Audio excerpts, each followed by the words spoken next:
بسم الله الرحمن الرحيم. أصدقاء حبايبي طلبة الصف السادس الابتدائي نور ومريم ويوسف، عاملين ايه يا حبايبي؟ يلا نكمل آخر خلفاء الدولة الأموية عمر بن عبد العزيز. وتخيلوا ان هم سموا عمر بن عبد العزيز خامس الخلفاء الراشدين. احنا عارفين الخلفاء الراشدين 4 بس، لكن سموه خامس الخلفاء الراشدين علشان الزهد، وان هو صار على منهج الخلفاء الراشدين في العدل والزهد والتواضع. يلا بينا تلخيص.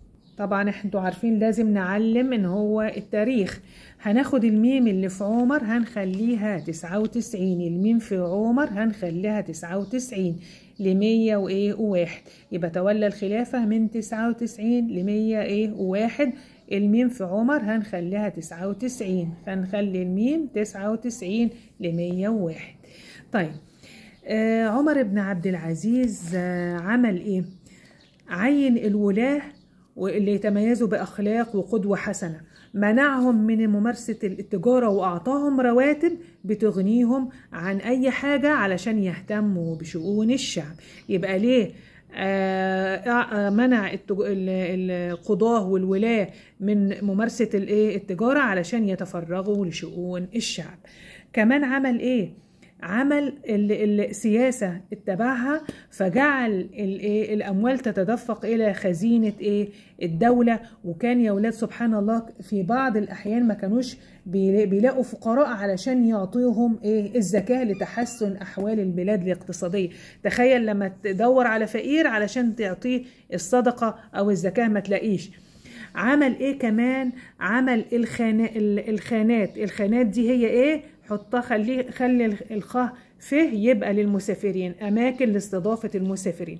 يبقى الخانات اماكن لاستضافة المسافرين.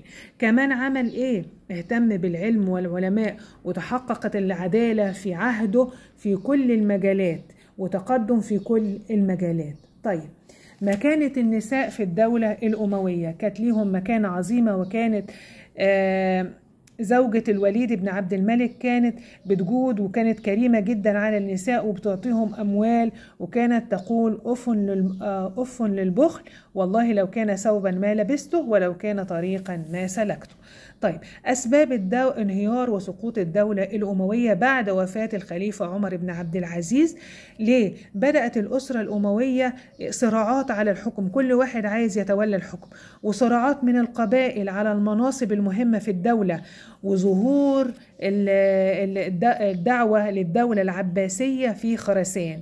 يبقى عين عباسية خليها خاء، العين خليها خاء تبقى خراسان، على يد أبي مسلم الخراساني التي قضت على الدولة الأموية وبدأت عصر الدولة العباسية.